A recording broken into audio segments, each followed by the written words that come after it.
नमस्कार, मी राहुल गुतकर.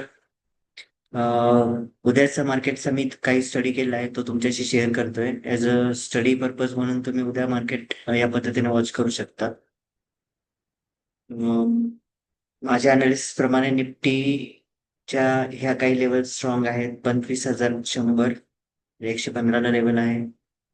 त्यानंतर 25,226 आणि 281, आणि खाली सपोर्ट आहे 25,000 आणि 24,965. तर मार्केट 25,200च्या खाली जर ओपन राहिलं तर आपण पुट साईडला चान्स बघू शकतो. 25,115 पासून खाली ब्रेक झाल्यानंतर पुट घेऊन आपण 25,000 किंवा 24,965 पर्यंत मार्केट जाऊ शकतो खाली. ठीक आहे. तर तुम्ही या लेवल्स तुमच्या चार्ट मध्ये ड्रॉ करा आणि वॉच करा उद्या मार्केट काय होतं. त्यानंतर काय एवढी खास मुवमेंट नाहीये. आज पण एवढी खास मुवमेंट नव्हती. ठीक आहे. त्यानंतर बँक निफ्टीमध्ये उद्याचं डायरेक्शन पण आज जसं होतं त्याच पद्धतीने राहू शकतं.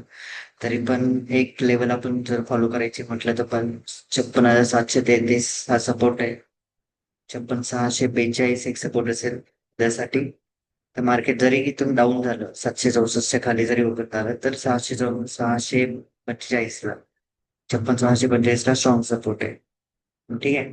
त्यानंतर 57,028 एक लेवल असेल स्ट्रॉंग तिथून, आणि 57,121 अशा ह्या दोन स्ट्रॉंग रेजिस्टन्स आहे उद्यासाठी.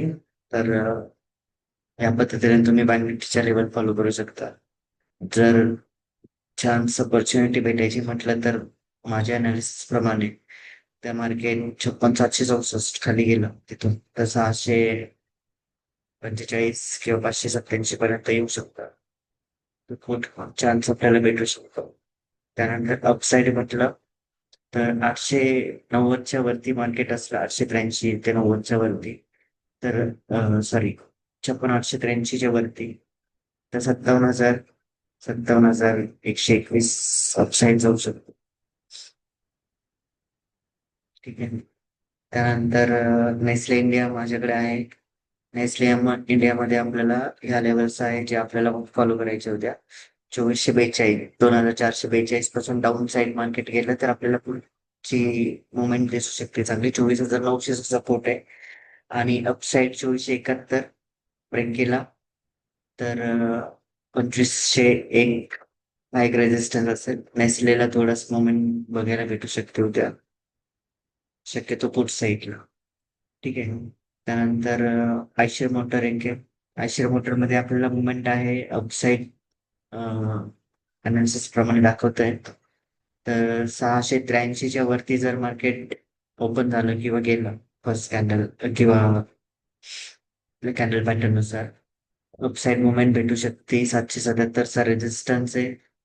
त्याआधी एक लेवल येते 739ची. तर त्या लेवल पर्यंत मार्केट जाण्याचे चान्सेस आहे आयशर मोटर. ठीक आहे. आयशर मोटरला चांगला ब्रेकअप भेटू शकतो अपसाईडला. बजाज ऑटो बघितलं, बजाज ऑटो मध्ये थोडी खास मुवमेंट पण नाही दिसत आहे. तरी पण एक 355चा रेजिस्टन्स आहे जो आज ब्रेक नाही केला.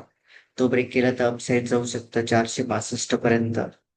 आणि डाऊन साईड बघायला म्हटलं तर 250चा लो ब्रेक करून द्यावा लागेल. 250चा लो ब्रेक झाला तर खाली 8,120 पर्यंत मार्केट येण्याचे चान्सेस आहे. 8,191 ला एक छोटा सपोर्ट आहे.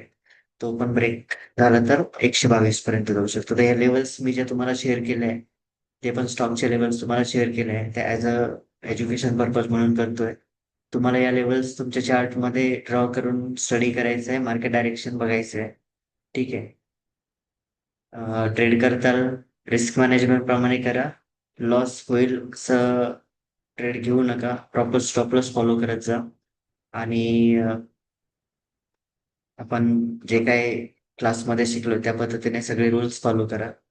सायकोलॉजी स्ट्रॉंग ठेवा ट्रेड करताना, जेणेकरून तुमचा लॉस नाही होणार, प्रॉफिट मिळायला पाहिजे. आणि मी पहिल्यापासून तुम्हाला सांगत आलोय की माणूस कितीपर्यंत आपल्या ग्रीडला कंट्रोल करू शकतो. जेवढी मेहनत करून तुम्ही रोज पैसे कमवताय तेवढा पैसा रोज अपेक्षा करा फक्त मार्केटची. जास्त लालच करू नका. आणि लॉसचं पण तुमच्या रिस्क मॅनेजमेंट प्रमाणे तुम्ही किती लॉस सहन करू शकता त्या पद्धतीने ट्रेड जनरेट झाला तर ट्रेड करा.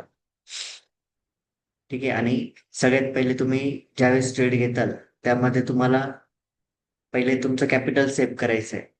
तर जो पण पहिला स्टॉप लॉस निघेल तो प्रॉपर लावा, प्रॉपर फॉलो करा. आणि मार्केट तुमच्या स्टॉप लॉसच्या लेवलनी वरती गेलं तर स्टॉप लॉस तुमचा कॉस्ट टू कॉस्ट आणून ठेवा किंवा स्मॉल प्रॉफिट बुक करत चालू. ऑलरेडी मार्केट खूप सायलेंट चालू आहे एवढ्या वीकमध्ये, तर जास्त मोठे रिस्क घेऊ नका. लेवल्स फॉलो करा. उद्या मार्केट वॉच करा. उद्या मी पुन्हा दुपारी व्हिडिओ बनवतो. ठीक आहे ना? तर भेटू उद्या संध्याकाळी.